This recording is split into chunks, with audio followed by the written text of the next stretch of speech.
Tidak boleh kita katakan, oh kamu ini penghuni neraka dan kekal. Kita sibukkan diri kita. Apakah kita sudah belajar yang benar, akidah kita yang benar, atau tauhid kita sudah benar? Kaum muslimin, orang-orang yang mengikuti sunnah Rasulullah SAW, tidak boleh kita gampang memponis atau menuduh orang itu munafik. Mengatakan fulan itu munafik, tempatnya di dalam api neraka. Tidak boleh. Karena Nabi Muhammad SAW sendiri yang diberitakan oleh Allah melalui wahyunya tentang pribadi-pribadi orang munafikin di Madinah. Beliau tahu si A, si B, semua dia tahu orang-orang munafik karena diwahyukan oleh Allah. Dan sahabat beliau Hudzaifah, beliau beritakan orang-orang munafikin siapa orang-orangnya. Dan beliau pemegang rahasia Rasulullah SAW. Dan para sahabat yang lain tidak mengetahui hal itu. Beliau Rasulullah SAW bermuamalah dengan manusia, dengan mereka seperti bermuamalahnya seorang muslim kepada muslim yang lainnya. Oleh karena itu tidak boleh kita gampang memponis orang munafik, musyrik dan sebagainya. Karena itu berat urusannya. Menghukumi orang lain ahli bidah, saya tidak mudah. Ya, menghukumi orang itu kafir itu tidak mudah. Ya, kita akan ditanya oleh Allah Subhanahu wa taala. Tetapi kita wajib memperingatkan manusia, kaum muslimin, manusia secara keseluruhan tentang bahaya kesyirikan, tentang bahaya kekufuran, tentang bahaya kemunafikan. Dalilnya dari Al-Qur'an, dalilnya dari sunnah Rasulullah SAW, agar kita semua berhati-hati dari bahaya tersebut. Tetapi kita tidak boleh gampang memponis orang bahwa dia kafir, bahwa dia musyrik, bahwa dia mubtadi' dan sebagainya dengan pribadi-pribadi mereka. Dan itu diperingatkan oleh Nabi kita yang mulia, Nabi Muhammad SAW. Beliau bersabda, "Man qala li akhihi ya kafir, faqad ba'a biha ahaduhuma." Siapa yang mengatakan kepada saudaranya muslim, wahai kafir, ditunjuk langsung orang, maka sungguh hukum itu telah kembali kepada salah satu dari keduanya. Kalau yang dia ponis itu adalah benar, maka jatuh hukum itu terhadap orang yang diponis.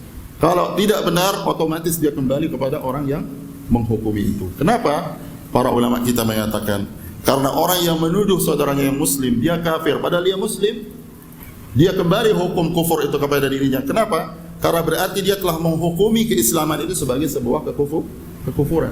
Ini dia muslim hakiki. Kalau kita katakan dia kafir, waliyadzubillah, berarti kita katakan Islam yang ada padanya yang hak itu sebagai kekufuran.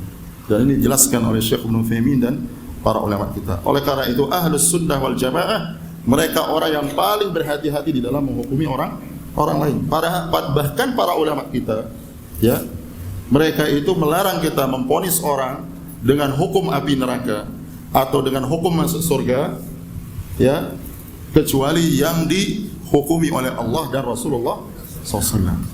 Kita boleh mengatakan orang-orang Islam, kaum muslimin boleh mengatakan, dan itu benar, bahwasanya orang-orang kafir itu pasti masuk ke dalam neraka dan kekal di dalamnya. Tapi kalau kita bertemu dengan seorang kafir, fulan misalnya, si A di hadapan kita, tidak boleh kita katakan, oh kamu ini penghuni neraka dan kekal di dalamnya. Kenapa? Karena boleh jadi dia diberikan hidayah oleh Allah, lalu dia masuk ke dalam apa? Surga. Dan boleh jadi, waliyadzubillah, orang yang menghukumi dia kafir di dunia ini, dia kemudian yang disesatkan oleh Allah, dan dia mati dalam keadaan kafir, lalu dia akan dimasukkan ke dalam neraka dan kekal di dalamnya. Oleh karena itu, kita, kaum muslimin, hendaklah kita takut kepada Allah tentang diri kita sendiri. Oleh karena itu, Allah Subhanahu wa ta'ala berfirman, Ya ayyuhalladzina amanu qu anfusakum wa ahlikum nara.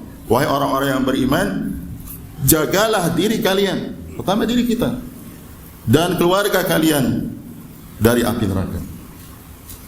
Jadi kita diperintahkan agar menjaga diri kita dari azab api neraka. Kita sibukkan diri kita. Apakah kita sudah belajar yang benar, akidah kita yang benar, atau tauhid kita sudah benar, ibadah kita sudah benar atau tidak? Dan apa yang kita lihat dari sekeliling kita, dari apa yang memiliki Al-Quran dan Sunnah, maka kita dakwahkan orang kepada yang benar, kepada Al-Quran dan Sunnah. Tidak boleh kita diam. Kalau kita mampu jelaskan, kita jelaskan. Dan itu pun dengan rahmah, dengan kasih sayang, dengan adab, dengan lemah lembut, ya. Dan itu yang diajarkan oleh Nabi kita yang mulia, Nabi Muhammad sallallahu alaihi wasallam.